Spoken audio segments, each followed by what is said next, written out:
நலம் காக்கும் ஸ்டாலின், உங்கள் குடும்பத்தின் நலன் அரசின் பொறுப்பு. கட்டணமில்லா மருத்துவ சேவைகள்.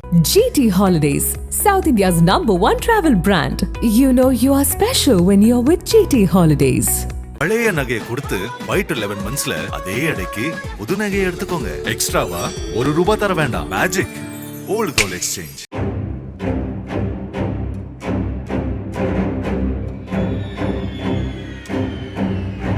கர்நாடக மாநிலம் கலபுராகி மாவட்டத்தின் மேலக்குண்டா கிராமத்தைச் சேர்ந்தவர் சங்கர் கொல்லூர். இவருக்கு 4 மகள்கள் உள்ளனர். இவரது மூத்த மகள் கவிதா கொல்லூர் கல்லூரியில் பயின்று வந்தார். இந்நிலையில் ஆகஸ்ட் 28ஆம் தேதியன்று கவிதா பூச்சிக்கொல்லி மருந்து கொடுத்து தற்கொலை செய்து கொண்டதாக சங்கர் தெரிவித்தார்.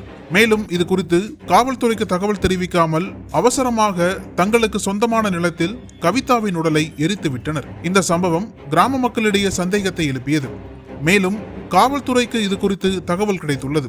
உடனடியாக சம்பவ இடத்திற்கு வந்த போலீசார் கவிதா எப்படி இறந்தார், ஏன் காவல்துறைக்கு தகவல் தெரிவிக்கவில்லை என்று தந்தை சங்கரிடம் அடுக்கடுக்கான கேள்விகளை எழுப்பினர். முதலில் தனது மகள் தற்கொலை செய்து கொண்டதாக உறுதியாக கூறிய சங்கர் காவல்துறையின் கிடுக்குப்பிடி விசாரணையில் முன்னுக்கு பின் முரணாக பதிலளித்தார். தவறு நடந்திருப்பதை உணர்ந்த போலீசார் சங்கர் மற்றும் அவரது குடும்பத்தினரிடம் விசாரணையை தீவிரப்படுத்தினர். அதில் கவிதா தற்கொலை செய்யவில்லை, மாறாக சங்கரே அவரை கொலை செய்தது தெரிய வந்தது. இதற்கு அவர்கள் கூறிய காரணம் காவல்துறையினரை அதிர்ச்சியில் ஆழ்த்தியது. கல்லூரியில் பயின்று வந்த கவிதா அதே பகுதியைச் சேர்ந்த ஆட்டோ ஓட்டுநரான மல்லப்பா என்ற இளைஞரை காதலித்து வந்திருக்கிறார். ஆனால் மல்லப்பா வேறு சமூகத்தைச் சேர்ந்தவர் என்பதால் கவிதாவின் குடும்பத்தினர் கடும் எதிர்ப்பு தெரிவித்துள்ளனர். மேலும் மல்லப்பாவுடனான காதலை கைவிடுமாறு கவிதாவை அவரது குடும்பத்தினர் தினமும் அடித்து துன்புறுத்தி வந்துள்ளனர். இருப்பினும் கவிதா மல்லப்பாவுடனான காதலில் உறுதியாக இருந்தார். இதனால் ஆத்திரமடைந்த சங்கர் கவிதாவை கல்லூரிக்கு அனுப்பாமல் வீட்டிலேயே அடைத்து வைத்திருந்தார். உனக்கு பின்னால் உனது 3 தங்கைகள் இருக்கின்றனர். நீ வேறு சாதியைச் சேர்ந்தவனை திருமணம் செய்தால் அவர்களை யார் திருமணம் செய்வார்கள்? மல்லப்பாவை மறந்துவிடு என்று குடும்பத்தினர் தொடர்ந்து அழுத்தம் கொடுத்துள்ளனர். ஆனால் கவிதா மல்லப்பாவை திருமணம் செய்ய வேண்டும் என்பதில் உறுதியாக இருந்திருக்கிறார். இதனால் கடும் கோபத்தில் இருந்த சங்கர் ஆகஸ்ட் 28 அன்று மகள் கவிதாவை கடுமையாக தாக்கியுள்ளார். மேலும் மகள் என்று கூட பார்க்காமல் அவரை கழுத்தை நெரித்து துடிக்க துடிக்க கொலை செய்துள்ளார். இதைத் தொடர்ந்து கவிதாவின் வாயிலும் உடலிலும் பூச்சிக்கொல்லி மருந்தை வலுக்கட்டாயமாக ஊற்றி அவர் தற்கொலை செய்து கொண்டது போல் நாடகமாடியுள்ளார்.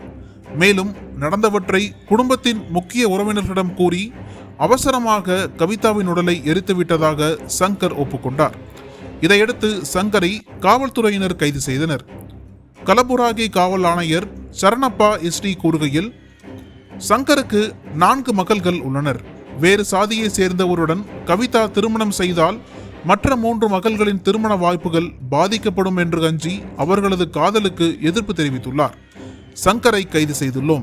அவர் தனது குற்றத்தை ஒப்புக்கொண்டார். இந்த கொலை வழக்கில் சங்கரின் உறவினர்கள் 2 ஈடுபட்டிருப்பதாக காவல்துறை சந்தேகிக்கிறது. அவர்களை பிடிக்க தேடுதல் வேட்டை தீவிரமாக நடைபெறுகிறது. அவர்கள் குற்றவாளிகளாக கண்டறியப்பட்டால் அவர்களும் கைது செய்யப்படுவார்கள். தடயவியல் குழு ஆதாரங்களை சேகரித்து விசாரணையை தீவிரப்படுத்தியுள்ளோம் என்று தெரிவித்தார். பெற்ற மகள் என்று கூட பார்க்காமல் வேறு சாதி இளைஞரை காதலித்த காரணத்தால் தந்தையை கொன்றுவிட்டு தற்கொலை என்று நாடகமாடிய சம்பவம் கர்நாடகாவில் சோகத்தையும் அதிர்ச்சியையும் ஏற்படுத்தியிருக்கிறது. அனல் பறக்கும் செய்திகளை அப்டேட் செய்து கொள்ள நக்கீரன் களத்தை இப்பவே சப்ஸ்கிரைப் பண்ணுங்க.